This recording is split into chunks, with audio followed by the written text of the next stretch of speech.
Gozi ọjị wa nke dị n'aka anyị taa ya ka anyị tụta ndụ na arụ ike site na Kraịst bụ onye nwe anyị. Ka anyị dịsị ya ndụ.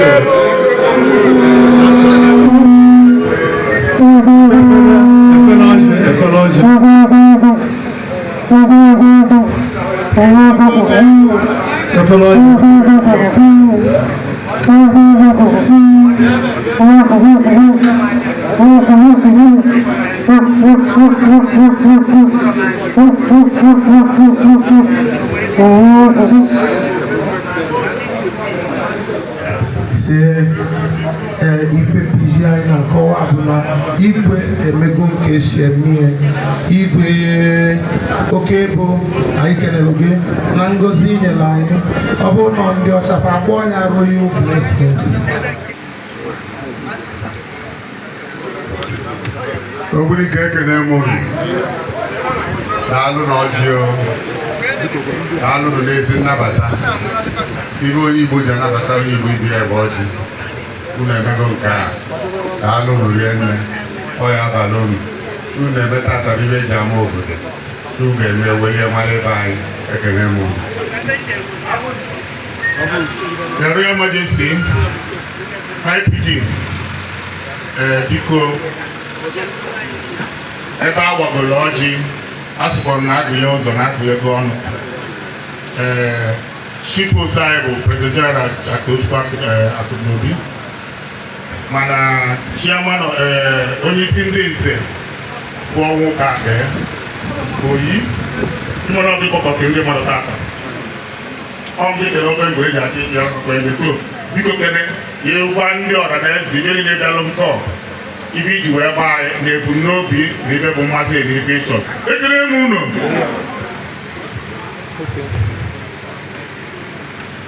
Ogbunike ekene m unu. Ekene m unu. Nze Ogbunike ekene m unu. Oke ebe ekene ngị o.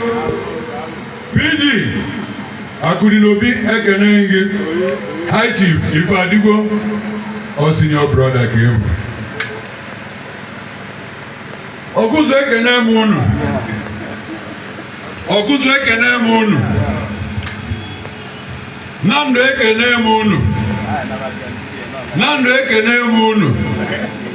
Nteje ekene m unu. Ekene m unu.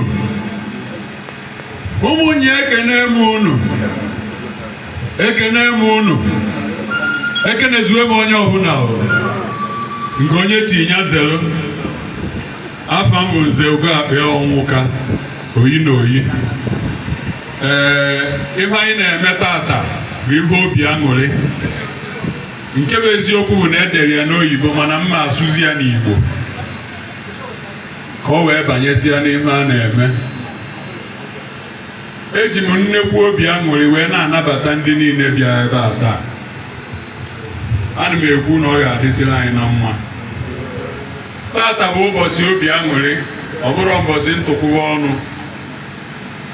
Tata bụ ụbọchị ndị nze na ọzọ Ogbunike si ka anyị kpọkọọ onwe anyị ọnụ ka anyị fụrịkọta onwe anyị ọnụ dozie ebe anyị ka be anyị wee chapụ ka udo wee dị ka ọganiru bata. Anyị wee sị na anyị ga-afụrịkọta onwe anyị mana anyị na-afụ onwe anyị na anyị ga-enekwa anya maka ụmụnne anyị ndị nọgasị anyị nso ka ha bịa soro anyị wee fụ ka anyị si edozi nze na ọzọ n'Ogbunike. Ọyịma anyị si ka anyị wee bịa tata wee sị na ekene m unu onye ọbụla bịara ebe a okwu unu ji bịa nke unu ga-eji naghị akị ya mma o.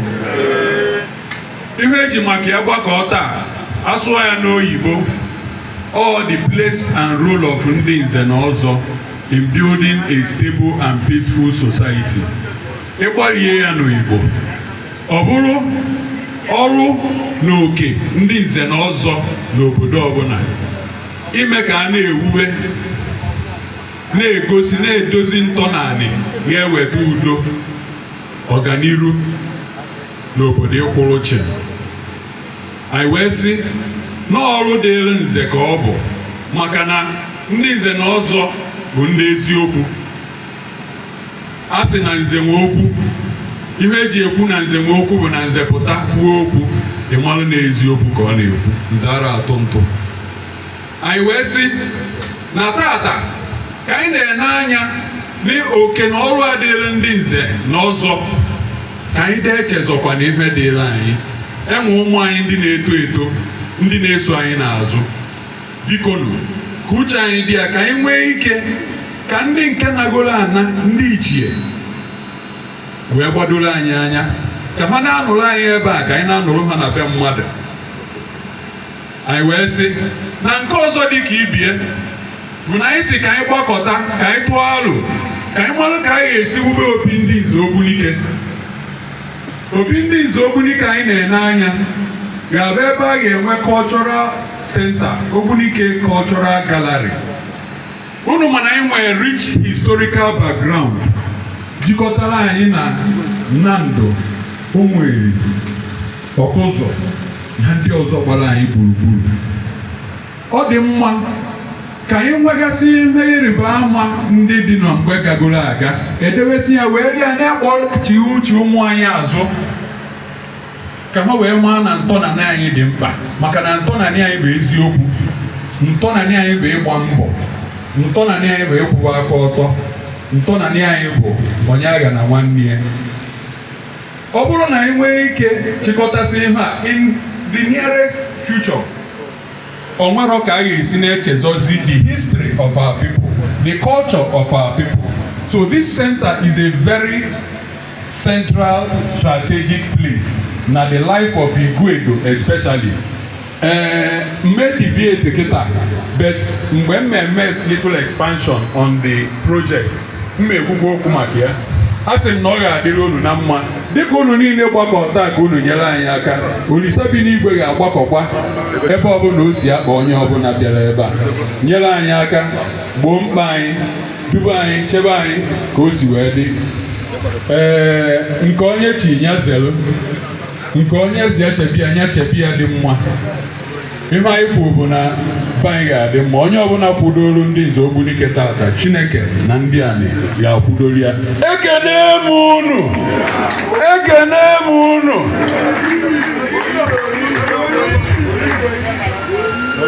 Nze Ugoakpe, dịka ka m kwuru gị iji achịkwasị ndị anyị ụzọ maka igwe ile anya bụ ndị ọ na-achị, ekwu na ọ na-achị ha mma. A na-esi n'ikpere ngidi wee mara nwaanyị gbara aka maọbụ onye okwu kịta abụghị ise na nwaanyị na-eme ọfụma.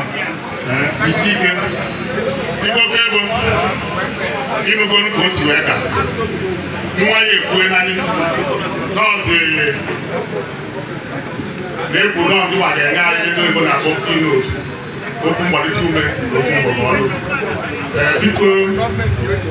Biko ka anyị yọọ unu dere ndị nọ n'azụ, biko onye batala eti ya nọdụ ala, onye sọ bịbụlụ sit down everywhere. Biko onye na-achọpụ okwu okpita bụ igbe oke ego and onye na-asọ na onye na-asọ mkpọtụ, onye na-eda mkpọtụ mgbe ọ na-ekwu ekwu ya mgbe ọ na-ekwu. So biko absolute ego room everywhere. Biko anyị nyere unu ayịyọ ka m gbolite His Royal Majesty Igwe Emeka Emeka oke ego mwe Igwe mwe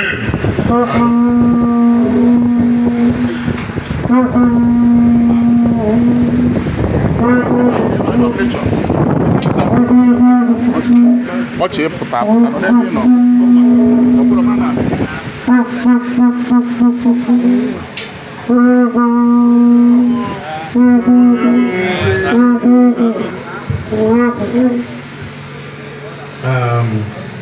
Mwebiri na-ekene m unu, ọmabara niile ekene m unu, Naịjirịa ekene m unu. Ka m bido na ịtụ PG na-achị Ogbunike Aba,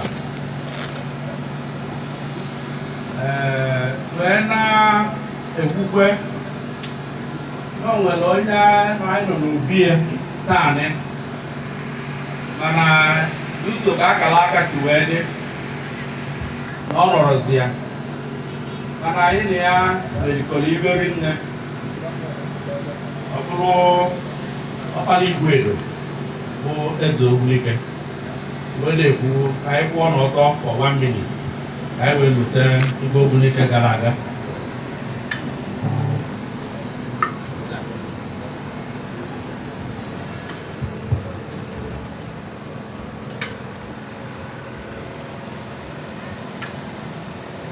Ka mkpụrụ obi Igwe na mkpụrụ obi ndị niile gara aga zuo ike na ndokwa n'afa Jizọs.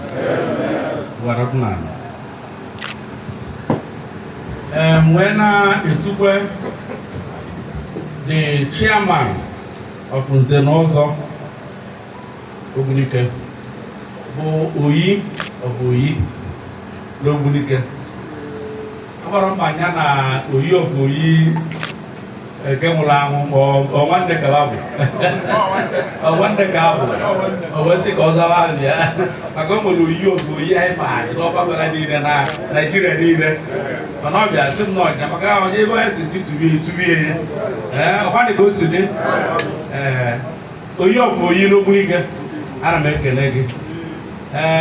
Ụmụnne anyị ndị ọkụzụ, ana m ekele unu. Ndị Nando, ana m ekele unu. Ndị Mwere, ana m ekele unu. Ụmụnya Nteje ndị nọ n'ọnwa na ndị ọzọ, ndị Nze na Ọzọ Ogbunike, ekele ime unu, ekele ime unu. Ife asị ka m mee very simple.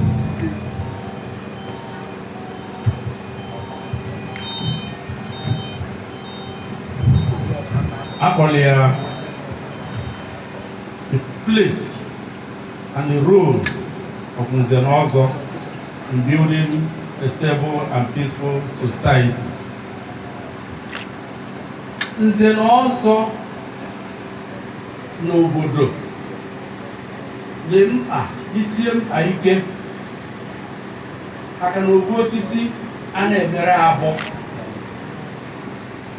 Ọrụ ụba n'obodo bụ iji wee nyere ndị na-achị obodo, igwe na-achị obodo na President General na other chairmen of villages iji nyere ha aka ka e wee na-edozi obodo, na-achị obodo, obodo wee na-aga n'ihu. Maka na abịa na government setting, the government constitutionally recognizing the town union, recognize ya Igwe in council. Mana ịbịakwasị ya na cultural setting, enwere ndị Nze na Ọzọ, nwee ndị otu Iyom, nwee ndị otu dị iche iche nọsụ n'obodo. Ndị otu niile ahụ nọsụ n'obodo bụ ibe ebe na-alụ ebe bụ ọlụwa bụ ka ha wee na-enyere ndị gọọmenti recognized constitutionally aka ka anyị wee bụ na-achị obodo, na-achịkwa obodo mma. Ọ bụrụ ebe niile ka Igwe ya na-emesi, ya bụrụ ebe niile ka town union PG, President General na ndị executive ya ga na-emesi. Enwere division of labor. Igwe na-achị obodo nwere ọrụ nke ya. PG in charge of administration na town, ebe Igwe in charge of culture, and Igwe in the hierarchy bụ dị nọ na highest echelon, ya nọ n'elu elu, followed by the President General. Gọọmenti melie ka ọ dị ụdị abụ na Igwe na PG ya ka na-arụkọ ọrụ ọnụ, udo wee dị n'obodo ka obodo wee na-aga n'iru. Ọnya kpatara na ịbata n'obodo, PG na Igwe na-ese okwu, esemokwu na-eju n'obodo ahụ niile. A na-adịrọ n'udo, na-enwero progress n'obodo ahụ because na PG na Igwe adịrọ na mma. Mana ịbata n'obodo, PG na Igwe na-adị na mma, na-akpaka alụ ọrụ wee na-eme ibe, na-akpaka alụ ọrụ wee na-achị obodo. PG amara na ya abụrụ nwa abọyị Igwe, mana ya nọ n'okpuru Igwe, na onwe ebe Igwe ozi Igwe chọrọ izi nọọ ya akpụ ya zie nye, ọ bụ ya na ya akpa anya akpa kpakasị anya ọ dabalawa, o kwupụtara ihe town union ụmụtere ya 10 million a na-eme eme ịbata n'obodo a obodo a na-aga n'ihu. Example mmeri unu bụ mgbe Obianọ na-achị emere 20 million Choose Your Project Initiative nke Obianọ mere. O nwere ndị obodo na-ekere ọrụ nkele wee ruo taa. O nwere ndị obodo na-ekere ọrụ si nkele wee ruo nke mụ na gị nọ. Because na igwe na PG na-eso okwu na-azọ onye ọbịa ya eweta kọntraktọ ya alụ nne, na-azọ onye ọbịa ka a ya akwụnye ego na akaụntụ ya, ewee sebido okwu obodo wee ghasaa. Obianọ gọọmenti wee gata gabele amara mụ na arụsigo nke unu. Mmụeri gbara first na nkele babụ Mmụeri bụ ndị izizi lụsịrị the first Choose Your Project Initiative. And ibe ji wee lụsị ya buru ụzọ lụsị ya because na mụnwa asị igwe Mmụeri na then President General nọkọrọ ọnụ. Ọ bịa na Obi anyị kpaa alụ kpasịa alụ ewee bido dị ọrụ. Enwere m the capacity elu ya maka na iwere ego ahụ ndị onye na-enwero capacity ọ ya arụgidere ya ọrụgide ego ọrụ akwụsị. Mana enyere ya mụ arụgide lụsịa tie egwu ego nke m change kwuo the design. Ọnya bụ na ịbịa na Mmụeri taa the civic center, the ultra modern civic center Mmụeri nwere dị n'ama Mmụeri.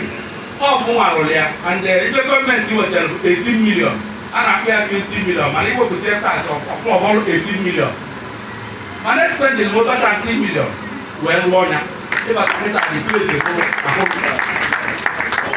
so maziarị ma ọ bụrụ na enyere ya onye na-enwero capacity ibe ọ ya eme ma ọ rụgide ego aga enyere ya bụ ọrụ abụrụ na-ewu. O nwere ndị nkebe ka abụ abụ so na ọ dị mkpa dịsie mkpa ike na PG igwe ya na-alụ ọfụma na-akpaka alụ ọnụ ewee na-alụ ọrụ obodo ewee na-aga n'iru.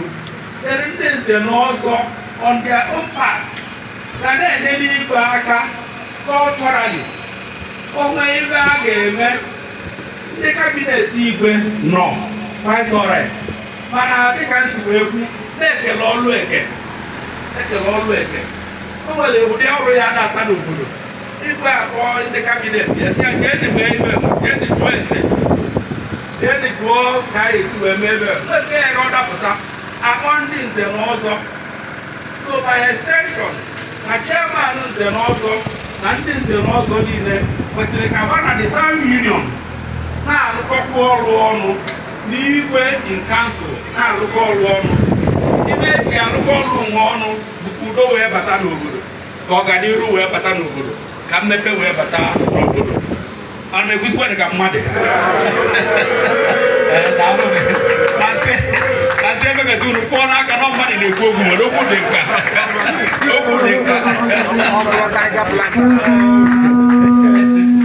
nwesị ka kene ndị nze na ọzọ aka n'anya bụ ka unu gasịrị iru onye ọbụla na-enwe uyo, onye ọbụla iru erisi ọcha akpụrụ yi dịkwu ọcha wee mara ụdị ahụ akwa uru ji ede iru uru ji wee dị ọcha n'ụdị a ka mkpụrụ obi unu esikwu wee dị ọcha. Ogige wee na-aga n'iru wee na-ekene unu rinne na-ekene unu na-ekenesi unu ike maka okwu nwe akpọrọ maka na onye na-eje mba o wee na-amụta ibe. O nwere ndị ọpụta anyị bụ izi ba na-abụ m mana ba na-anụ aba m, nwee ndị ọpụta anyị bụ izi na-abụ ha mana mụ na-anụ ababa. So nọọ njekọrịta ya ka ebe ji enwu ọkụ ụdị nwa anyị bịara anọkọ taa na-enwe ụfọdụ ndị na-amarọ m amalị m, ụfọdụ ndị na-amarọ mmalịba mpụta n'ezi bụba mmadụ ọkwara nwanne m ka m gwere ibe ọnya bụ na m na-aga ọjị na m osi na ọkpa ka eji eri nwanne ịnọdụ na be gị onye anọdụ na bie ihe amara onye ọnọ ọgaranya na-adapụrụ obi je ebe ọgaranya ibie anya mara na nwere ọgaranya dị ka ya ọgụ na-eme big man na be gị ihe mara na nwere ọgaranya aka gị outside mana mgbe ị nyiriri be gị ọ bụ na igburu obu swimming pool jee ebe ọgaranya ọzọ igburu ogburu ịtọ ma ịnọ ebe ebe na ọgaranya dị n'ụdị n'ụdị ara ejikwa dị ka mmadụ.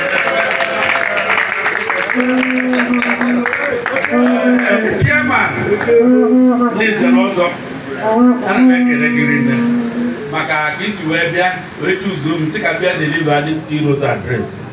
wee na-ekwu si na nwanne nwe anyị bụ Nwaeri na Ogbunike ka nna ayọ unu ka ibe na-emekwana nwanne ahụ na nke izizi bụ na mgbe Igwe Ogbunike dị ndụ onye bụ onye isi anyị ya na-achịkọta anyị n'Igwe Edom ya na-achịkọta anyị niile n'Igwe Edom. O wee mesie o wee bụrụ ọrapụgo o wee daa n'ọmụnwa bụzi the oldest igwe chiri igwe n'Igwe Edom, followed by Igwe Ọkụzụ, followed by Igwe Nando nwere Igwe na-abụ nwere Ikem, nwee Ezeọdịbebe na Nando. Ọ dị m ka onye ji egwuri egbuo ya egwuri ọkwa na eziokwu ka anyị ekwugosi ya ọsọ ọba gokwu ịtọ anwụ ịta ogologo niile wee na-akpa anyị.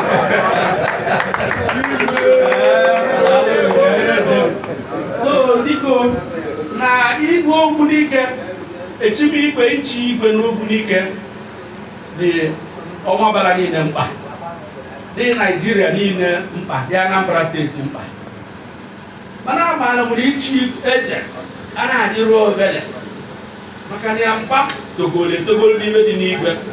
O nwere ndị agha aga na mmụọ enwe ndị agaba ndesie m ụdị nsi aga ọdịa ma ụdị nsi eyi akwa ọ dịwa m ya ma ọ bụrụ igwe enwe mbụ, mana asịrị m dịka wee dị nwayọọ ka ntị sie unu wee chiwe ka m echiwe igwe enwe na m akpatakwuo bakaliri nne n'ọtọ ọwọ m ụtọ bụ iri igwe enwe.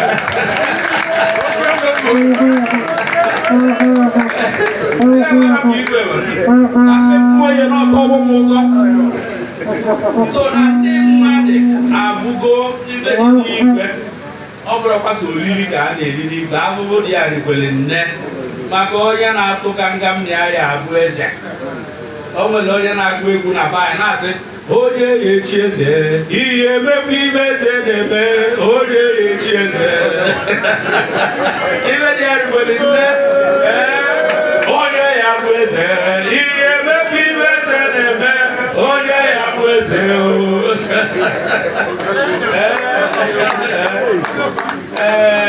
Eze Ogbunike dị anyị bụ ndị Igwe Edom mkpa, Eze Ogbunike dị anyị bụ ndị ọmabara niile mkpa, dị Anambra steeti mkpa, maka na anyị maali ọnọdụ Ogbunike nọ na Anambra. Mmadụ a na-amụtara nwa onye ọzọ ekubie nna ya biko amaara m na ọ na-adịrị obere mana si mee ihe si were akwụkwọ iwu PG the President General dịka ibe gbasara igwe dị anyị mkparị nne, mana asọrọ m gị were enye Okeke ma gị were enye Ọkabọ si soro the Constitution Ogbunike, akwụkwọ iwu Ogbunike nwere which I know na ba nwere ka ewere ihe wee so usoro ihe wee rọpụta onye ya igwe ya bụ onye ya bụ Igwe Ogbunike ka ọ dị seamless ka a na-anụ n'ala ọgwụ maka na Ogbunike a na ọgwụ rinne ịma na anyị nọ n'akụkụ mana ime ntị na-ata m ụga nwanne ya na-anụ ya anyị na-abụpụsi nri na unu na-eme anyị tinyere unu anya bụ usu na anyị na-ahụ kịta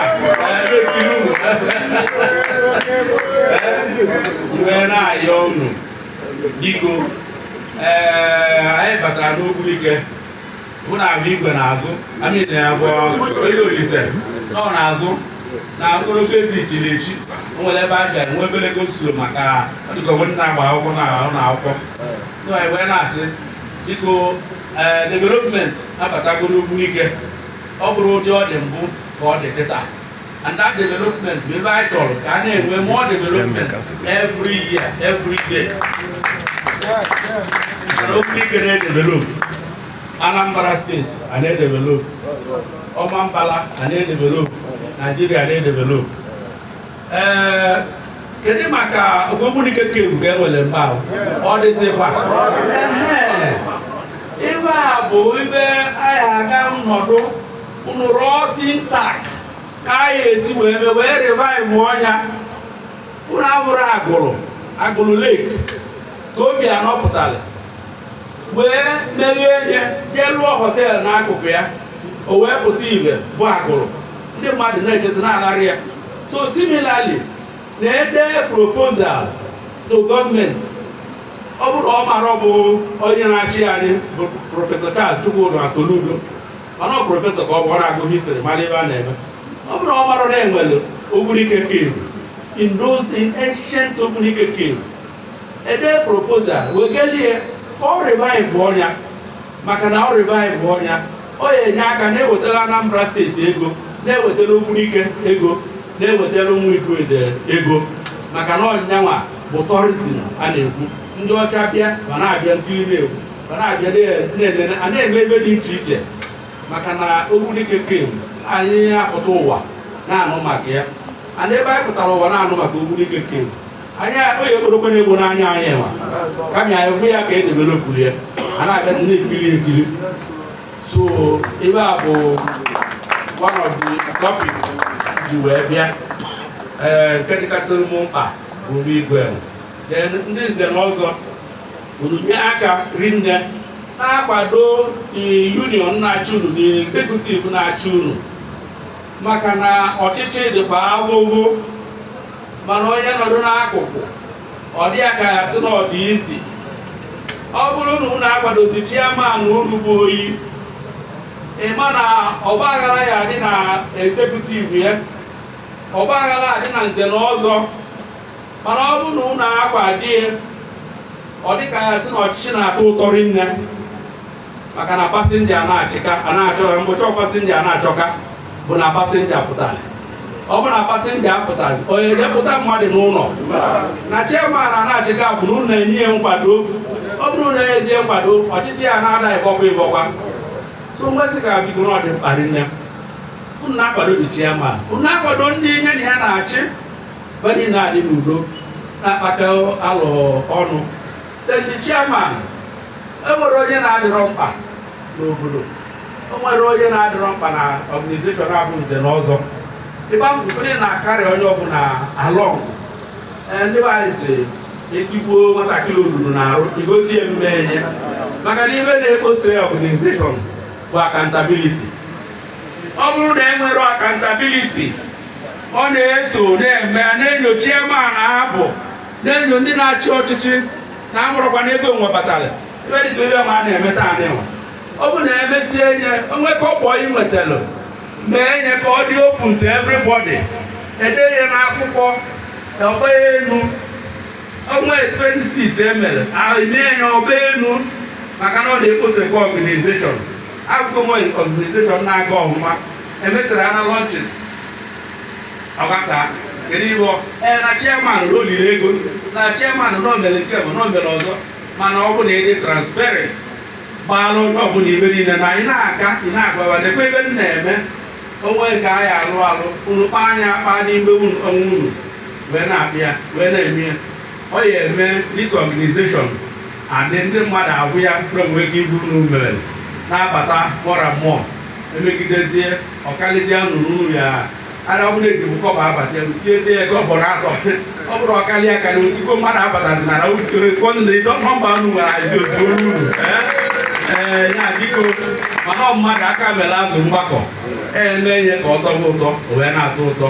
So nkwado this executive dị mkpa, dịsie mkpa ike ka ọzọ ndị nze na ọzọ Ogbunike wee bụrụ ejiamatụ na Anambra steeti, bụrụ ejiamatụ na Igwede anyị, bụrụ ejiamatụ na Naịjirịa. Biko ana m asị ka m kene unu wee na-asị unu na ilu na-eme mala mmadụ nne unu jisi ike na-eme na nkwụrụkwa ma nkwado na anyị akwado unu. Mụnwa bụ progressive and ebe ọbụla gbasara agamnihu obodo ana m alaiki ya dị nne.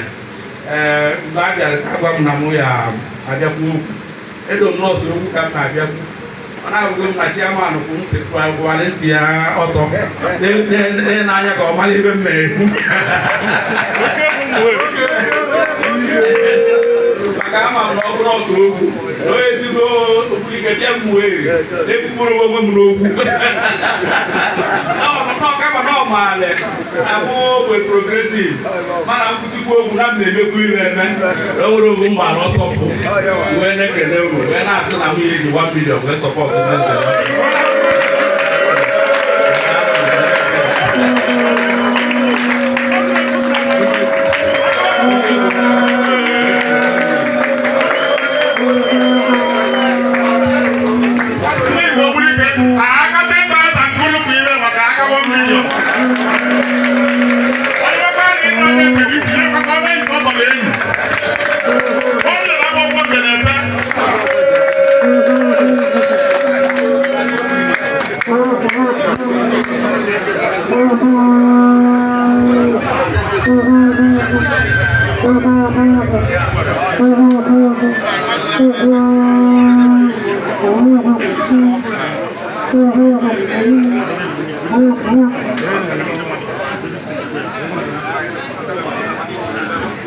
His Royal Majesty, Igwe Dr. Bennett Emeka, Sunday Caterpillar Master. Ndị wa na anyị bụ wee dịba Caterpillar, onye na-amụrụ anyị mara onwe ya. Onye ji iji ma onye tụrụ etolu ebe. Isi bụ akụkọ ya na akwụkwọ na ebuge prọfesọ omenala. Igwe nwụrụ na abụmọkụ ya alụrụ ụlọ ụka ndị Ụmụeri jesi aka echi ịba. Mgbe bụ ka ọ na-ekele John Umeri nọ, afọ ebe John mere ụgbọ obiribe ka ọ ji ma na-eme n'Ụmụeri. Maka na onye na-enye enye ka Chukwu na-enye, Igwe Chukwu agọzigokwa ya. Akụ dị n'obi. Ịnọ n'ime Igwe Ụmụeri. Gbasa na-eji mazị ndị ije mekele akazi anyị ire. Ebiri m ụlọ. Biko, Igwe tụkwara ya ọzọ, Igwe oke bụ na Ụmụleri. Biko, anyị na-asị ya nnọọ, ọ zọrọ ọkpa dike zosie ike, gosi na mgburu ike na Ụmụleri bụ nwanne. And Igwe kwụsịrị okwu mgbe ebe o ji bụrụ oke ebe a, ama mgbe taa Igwe kpọsịrị ịtọ Igwe, ndị obodo ndị ọzọ bụ ya amazikwa Igwe. Mana ọ dị mma. Biko, on behalf of the community bụ Ogbunike, ndị Arọbepa nabata ndị bịara be anyị si unu nnọọ. And oge ebu emego oge flọ open. Dịka Igwe si kọba, a sị na ntele mbilite ma o ji ya anụ ife. Igwe doro anyị nkwute ọrụ n'Ogbunike ebe a. Okwu ya dị very deep, deeper than we see it. And the effort a ga-eme n'Ogbunike ka wee nweta onye ga-abụ eze dọma nke abụọ bụ a effort between me and you. Unofo na anyị enwere need for a strong cohesion and kwuru eziokwu. And like he said, he pointed out specifically that we must make sure na I stick to the constitution of the community. So, and one of the PG ga-esi mewu ife dị n'efe a without your own full support. So anyị na-ayọ onye ọbụla n'ebe a bụ onye Ogbunike ka anyị neba anya na akwụkwọ anyị kwuru ka anyị were ije nwanne wee jee ije a ka onye nwere ya kpọpụrụ akpọpụ n'akụkụ ka onye kama kpọbata kpọka akpọbata. So tupu nkunye mma n'obere ọda maka ụmụrụ nwere ife na mmadụ nwoke ebe elu ana ọ bụrụ na ya zọrọ ọkpa ebe a ọ dị nwe ka ọ ga-adị ụmụ akụsidere. So n'afọ Ogbunike ga-eji 200,000 wee na-akwado ndị ise. Ekele m unu.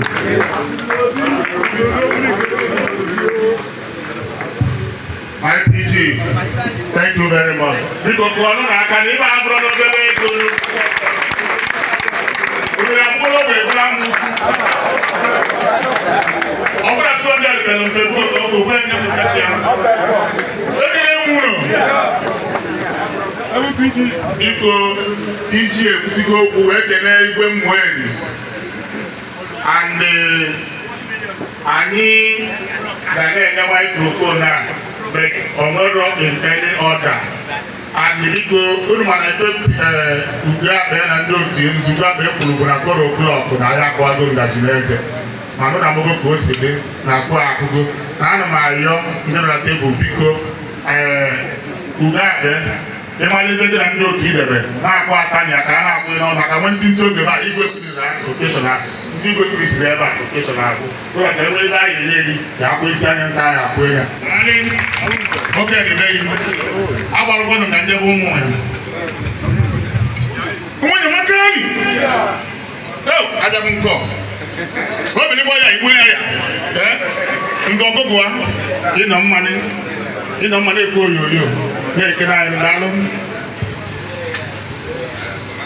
Naijiria ekene m unu, Anambra ekene m unu, Oyimakano, ọma mbara mma mmanụ. Nke bụ eziokwu bụ na nnụnụ akụbe n'ọnụ ara amụ ebe. Ụmụnne ka anyị si anyị bụ anya mmiri n'anya kama na etu ọbụ na osi na dị ọ na-eme anya bebe imi nwanne ya esori ya ọnya mere ụnụ kpọ ọkụ dị etu a n'ọnọdụ dị etu a anyị sị ka anyị bịa anyị kene oke ebo dị sekọnd kene igwe ọkụzụ bụ onye bịa na kene igwe na ndụ kene ndị si nke eje bịa mana onwe obi ibe m na-achọpụta na-eke oke n'aka ma ndị akpa ọsọ ibe adịgo PG Ogbunike ekene m mana oke eke gosiri na mmụnye adịrọ na ego elo ọ bụrụ ibe anyị aza taa ka anyị nnaba ka unu nnaba eme ka akọwala anyị ọnọdụ anyị nọ na anyị ego elo bikos mụnwa amarọ ọ bụ na ndị ọzọ ma amarọ m kama na ibe gbasatara ọdịnala na omenala na-atọ m ụtọ ọnya mee na ndụ ndị mmụọ ya bịaba mgbe m bụrụ inviteshọn unu wetara m kpọrọ nwanne m nwoke bụ nwa dị ya na unu sị ka anyị bịa ka anyị zaa aba anyị na Ogbunike m wee sị onwe ebe mmụọ ya si mejọọ Igwedo maọbụ Oyi maọbụ ọma mbara maọbụ anya mbara sị kọwaa na onye na-amarọ nna ya ara eje nzute onye na-amarọ nne ya aya eturu ọbịa na ajerịja m wee sị na ibe anyị bịara bụ ka ibe a na-emega aga ọnwa ọnọdụ anyị nọ akpọta anyị dịka meedi sikwa anyị ọ bụ na akpọrọ anyị na Igwedo dịka nwa na-ere nwa sekwa anyị ọ bụ na ego anyị ego sekwa anyị ọ bụ na anyị bụ oru ma ọ bụ osu sekwa anyị ọ ndị Igwedo. Afa m bụ Ichie Ambrose Ọgụgụwa Ichie emetụlụ mba Apụdike na ụmụnnya ezono m ezo wee na-ebu oge igwe be anyị nọ ọmụ bụ chairman custom and tradition ụmụnnya under current PG nọ kịta na anyị bụ anya mmiri n'anya ọ ma na nna abịa ije a ebu ya ekwe ngwa unu na-ekesi ya oke ili ndị ọzọ na-ebele nye anyị nke anyị n'obu aka nwatakịrị asị nyasa aka ka etili ya nri amarọ m ka ọ dị mana ka nnaba ka ije ndị ugboro na-abụ eji m 50,000 wee na-akwado ibe a na-eme kaadị ekene m unu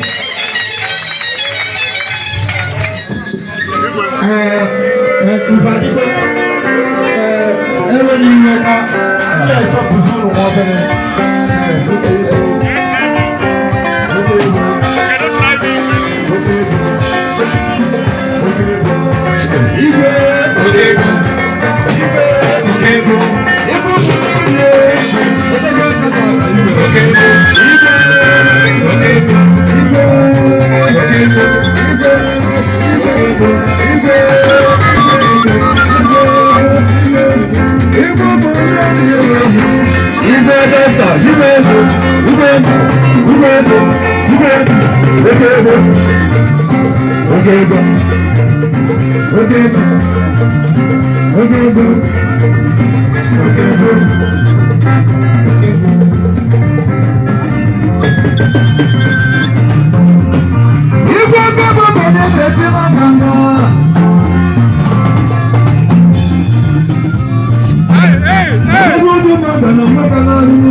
Hey!